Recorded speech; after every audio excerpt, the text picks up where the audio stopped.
I saw, by the way, I not only in your YouTube channel, which is amazing, you show a lot of your process, Oh yeah. right? And I was curious because I saw that there are full blown scripts on the table. Yeah.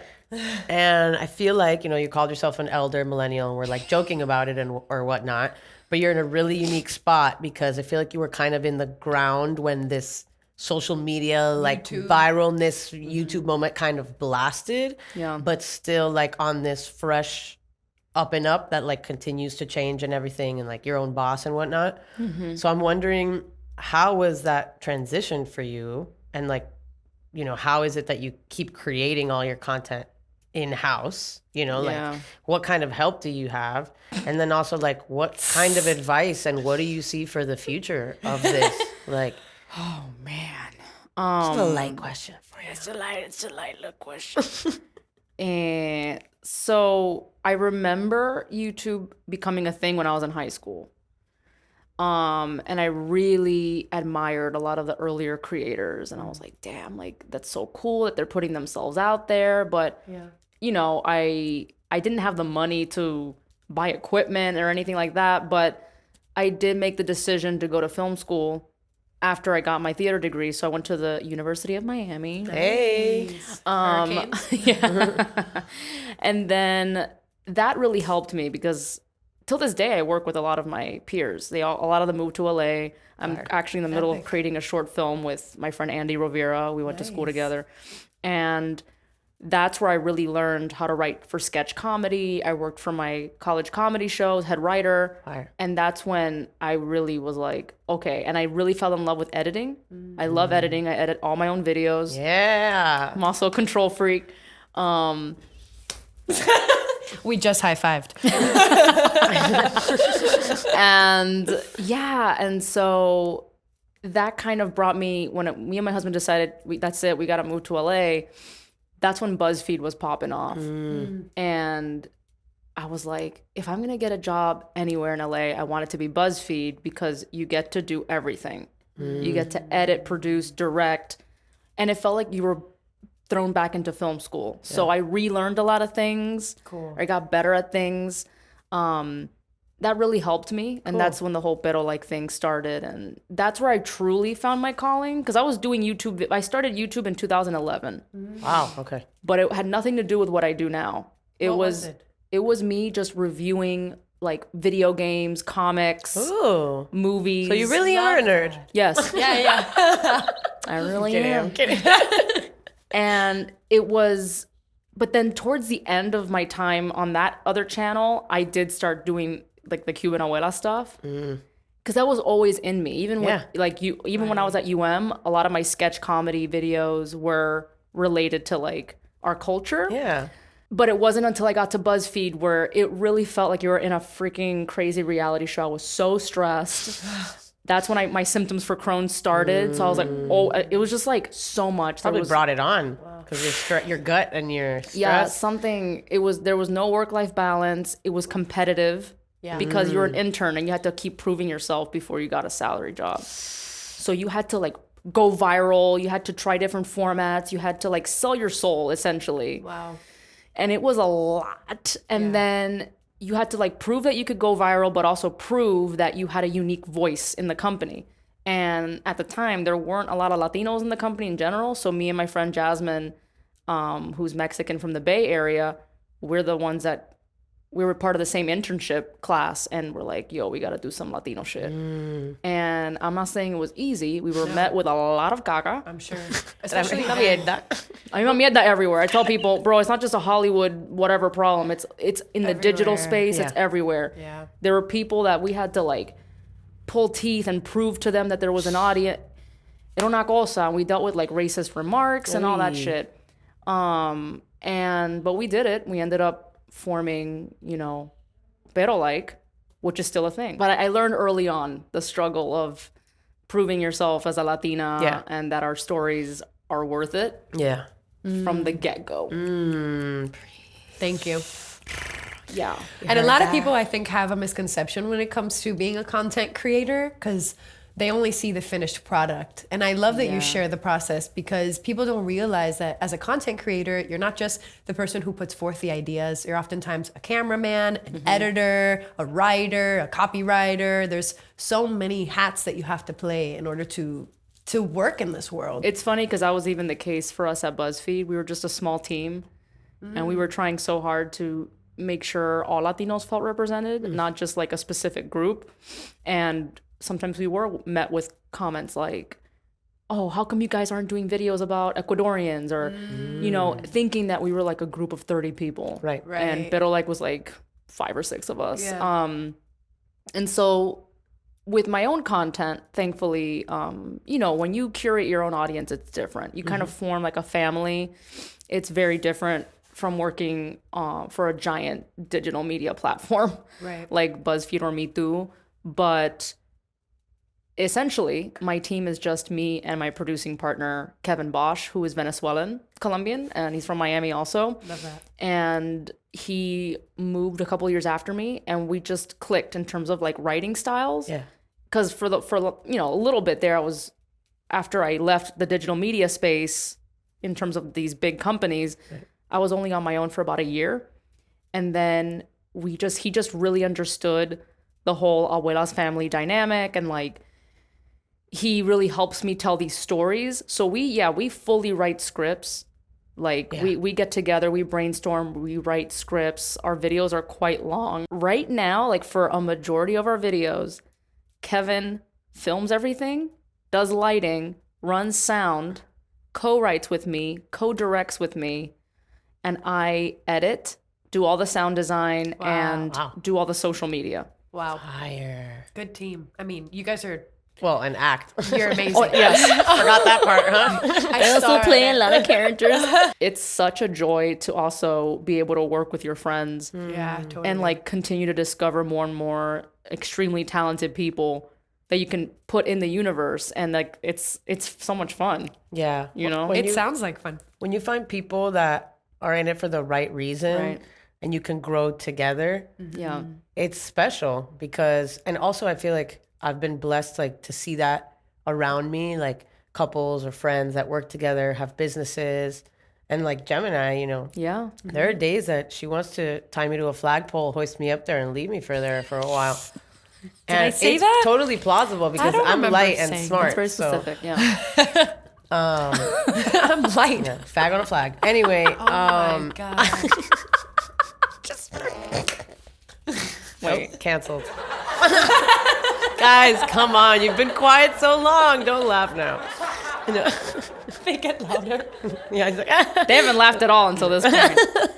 anyway, but yeah, I wouldn't trade it for anything, because we've also had artists, like there's an amazing musician, Alan Stone, who we love, who was on the podcast. And I was so surprised by so many of his answers. And one of them, I was like, how do you stay like excited and fresh and working? And he's like, I book collaborations with people that I love and respect, because brings the best out of me. It keeps me accountable, because I'll quicker let myself down than I'll let them down. Yeah. You know? Right. Yes. But, you know, I feel like, I don't know, and sometimes I'm like very open and I'll let people in. I've gotten burned quite a bit too. That's happened to me as well. Yeah. I think it just comes with the territory. It's hard because Especially as creatives too, Yeah. where we're used to collaborative work. Like, but I Right. think that you probably relate to this, and Em and I have discussed this a lot. Before we did creative things for money, we did creative things for the purpose of creating. Right. And so we were used to collaborating with people and everyone being involved and giving. And then, well, Right. you grow up and yes, you have bills, and Yeah. it changes things. it's hard, man, because I try to give people the benefit of the doubt, and people are very complex, and I've definitely gone down the rabbit hole of one of my ADHD things of like hyper focusing on a subject, and like human psychology has always been one for me. And because you do, especially out in Hollywood, you do come across certain personalities. I think that's in general for the entertainment industry, right? It attracts certain types of folks. Certainly. Somebody that we know called them, what they called me the other day? Satellites. Oh, Satellites. yes. Isn't that a good way to describe those people? Yes. Yeah, man. Like you can it's like I feel the energy too, and I'm not trying to sound all woo woo because now We're woo woo. We're gay. with my freaking We're super Yes. woo woo. with my crystals and my sage. Y eso. girl- Pero it's true though. I have always like ignored my gut, and then I have like my abuela like on my shoulder, like te lo dije, te envidia. Because Oh I my used to God, be like envidia. envidia de qué? ¿De Because qué? I was an ugly kid. I was awkward as shit. No tits. Still don't got tits. Me neither. Let's bump chest. It'll hurt. Cracks. My fibrocystic breasts. And like, I don't know, like I'm not trying to hate on myself, but I was very realistic as a kid, and like my grandma would always be like, no, tiene envidia. And I'm like, okay, like, sure. Okay, abuela. But people really do run on jealousy a lot and do Yes. things that are irrational and bizarre, and you're just like, what is going on? So yeah, like you guys, I've been burned a good number of times. People will take advantage, Totally. and it's hard because I don't know. It's just like I don't want to change who I am. Yeah. You know what? Culturally, as Cubans, I mean, we grew up. You grew up in Miami, Yeah. right? Okay, so we grew up here, but we know. I believe it comes in our blood.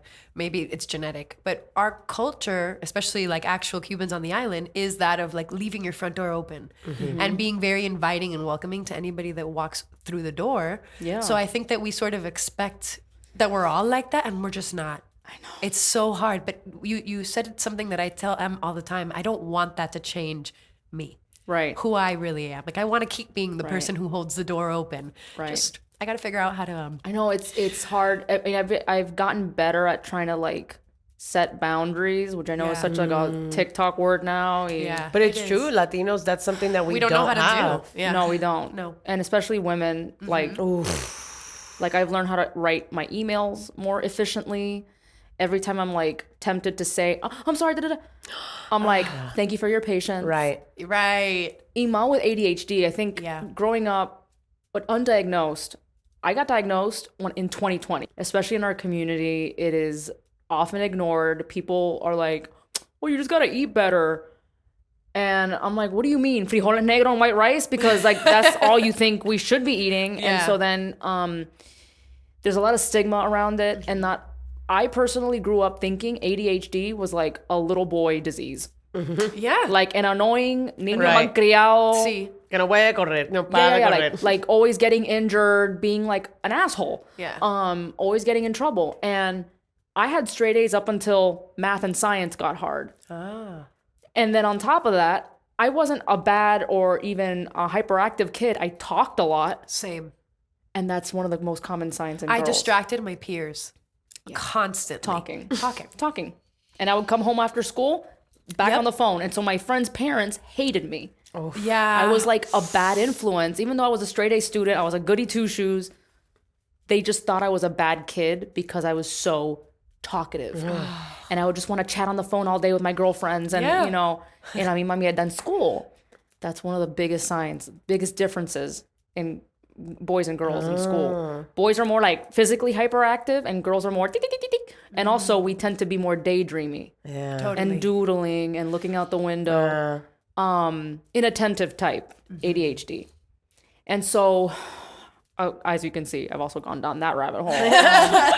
Porque there hopping was it. so many things that I would do my whole life that caused friction between me and others, me and my partners. So at least now I'm like, okay, bro, it's my brain. It's not me being a jerk, but then it helps to be aware of it. So I'm able to like control my reaction, at least. Notice it. Yeah.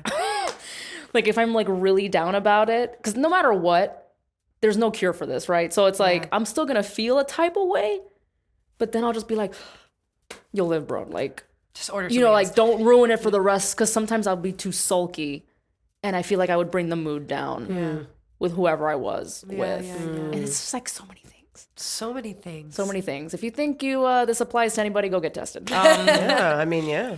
You know, because it's just, especially, you know how it is. Yeah. Our community, no Oh, one no. talks about Oh, no. that. They don't take it seriously. Especially just. I love my dad. Even He thinks therapy. therapy is eating a cake.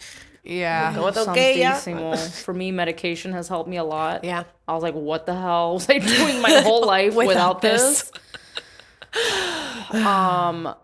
And I'm still learning. Like, I learn a lot from my mistakes. That's just an unfortunate part of having this, you know? It's a good thing, though. But I try to be open about it. Like, even if I am hosting a show or something, I make sure, like, no, I need a teleprompter.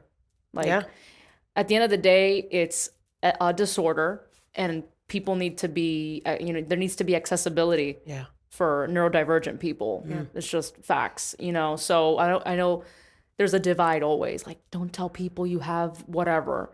And I'm like, why not? Right. Because there's plenty of us that have this. So for standing up for myself, I'm also helping other people. And like, soy así. And if someone wants to not hire me because I have ADHD, elemental P. You don't want to work there anyway. Oh, well, like, they probably have it and don't even know. Also, like, these things, they do make us who we are, right? So at the end of the day, you're not going to be you if this wasn't a part of who you are. I know. True. That's the best way. As annoying as it is. Yeah, like it was weird. Like, I cried more with my ADHD diagnosis than my Crohn's diagnosis. But I think it was a weird mourning for like my younger self who struggled so much in school, in relationships and friendships because of these traits. Even at jobs that I had, like I would fuck up terribly and I'm like, how did I forget that? You know what I'm saying? Like, you feel like you're literally going crazy. And so it's nice to have answers. And again, when I do something that I didn't mean to because of my ADHD traits, I'm very transparent about it with people, but I make sure they know I'm not trying to excuse myself, but I am giving you the reason behind it. Right. So, because maybe I care too much what people think of me, but I don't want people to think I'm just... Right. The intention is good. Not, right. You don't do it to harm. To harm. Yeah. If I'm being rude, I want you to know. Oh, absolutely. Oh, you will know. We're from Miami. Know how to be. Which funny because now very ADHD. Bringing it back to like LA differences. It took me many years to get used to how nice people are on the West. Wow. I feel like they're so judgy.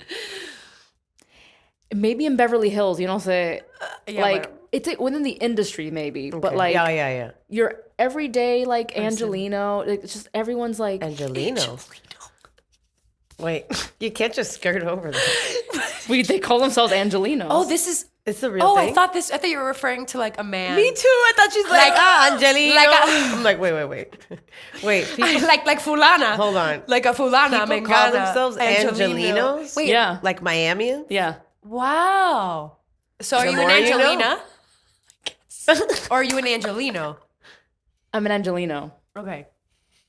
Wow. Angelina's Angelina. No one's going to replace Angelina Jolie. Yeah. She's good.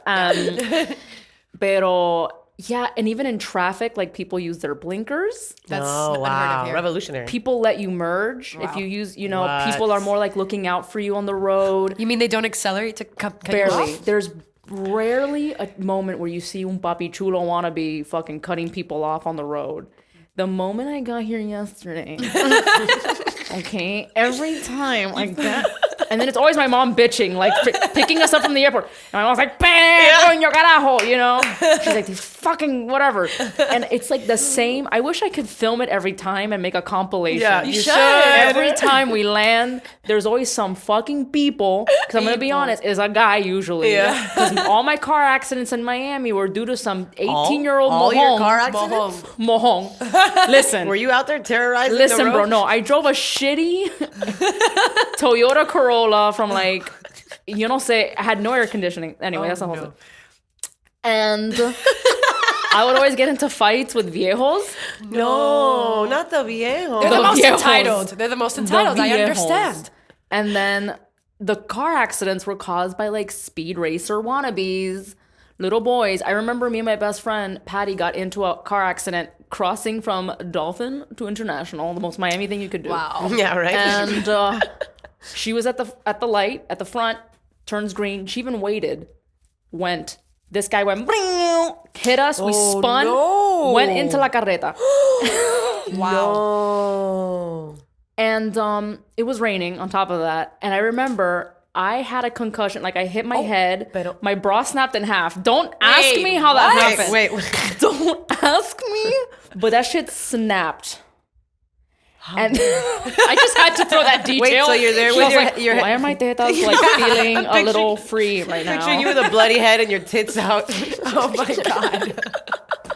And I had like major bruise because it hit me on my side. She was driving. God. So my knee, whatever. And then she had like neck pain. Only my mom and her dad show up. This guy who didn't get hurt at all, his whole Cuban family shows up Oh my God. for people. For people. Okay? They're like, ay, mi niño. Like, this kid has tremendo mami. And we're the ones like, Tremendo Patty's mamitis. being put on a stretcher. No. And like, I have a neck brace and it's raining. And And your only nipples like, are poking out of your shirt. thank God I don't have big tits in that scenario. That would have been like, ay! Too much. But we're like literally injured. Her car was smashed in on my side. And this freaking guy had his whole family show up for him. Like, I'm surprised they didn't bring a cochina Oh my God. and have a party. Over the burning car. Ay, tremendo fuego. Oh my God. And then it turned out that he didn't even have insurance. Of course. Of course. Siempre pasa la misma mierda. Por el amor de Dios. Launching.